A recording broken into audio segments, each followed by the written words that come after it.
and welcome to Wrong Way. Today I wanted to show you all of the features of the MiniMotors display for electric scooters. Let me tell you more about it. Wrong Way. Okay, so this guide applies to pretty much all of the scooters of the Speedway lineup. Kaabo scooters use this screen as well. It is a pretty popular, high-quality computer for electric scooters. It has a throttle and 3 buttons and a display, obviously. Most of you are probably familiar with the main screen where you can select 3 modes with the push of this button that give you different levels of acceleration and speed.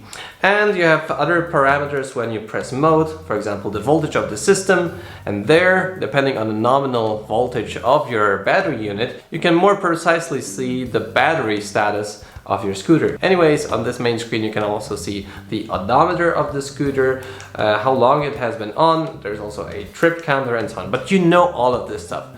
The fun starts when you press and hold the mode button. And there you enter the advanced section of the scooter. So this is pretty much the same in all of the scooters which have this screen. So let's start with P0.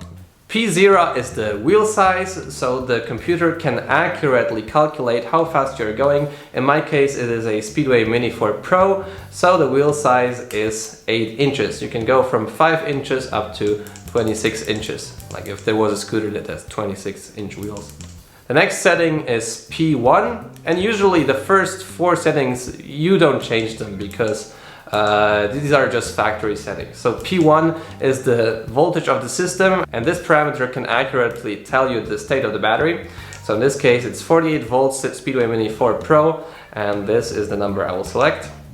P2 is the number of magnets in the motor. You don't change this as well, it's 15. In the e-wheels Dualtron manual, P3 should stay at 0, so I'll just leave it at 0.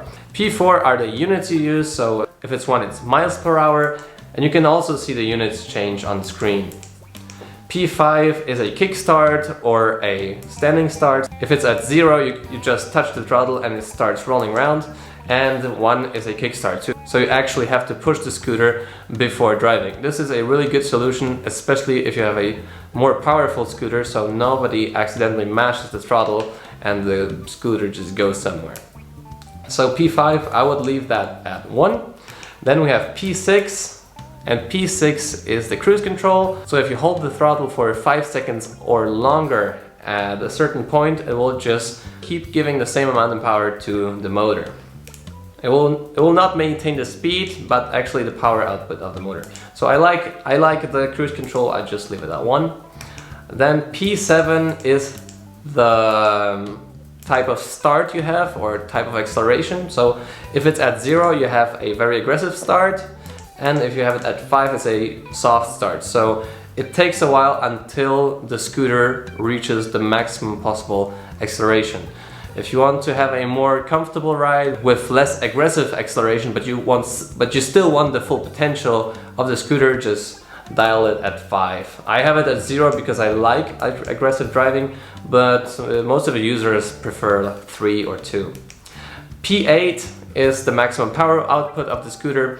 So if you want to give the scooters to someone and you don't want them to run around at crazy speeds, you can limit the power. If you limit it to 5, then the scooter won't go pretty much faster than 1 kilometer per hour. But you can just leave it at 80% so you don't have so much strain on the controller. P9 is battery saving mode, and there are 3 settings. When you have it at 1, it accelerates the fastest, and actually there's a huge difference because essentially what it does, it limits the power output and the kick you have when accelerating. So when I had it at maximum battery saving mode, actually the scooter just goes 30 kilometers per hour, and when I have it at 0 pretty much battery saving mode, the scooter can go 42 kilometers an hour. So if you want your scooter to last longer, if you want to save the battery, just dial it into the maximum battery setting, but then also the acceleration and top speed will be more boring.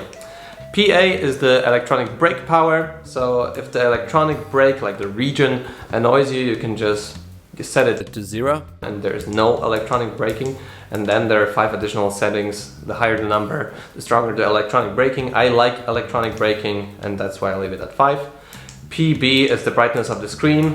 If you put it at 5, it's really bright, but you can also just totally turn it off. I just usually leave it 1 because it's totally enough.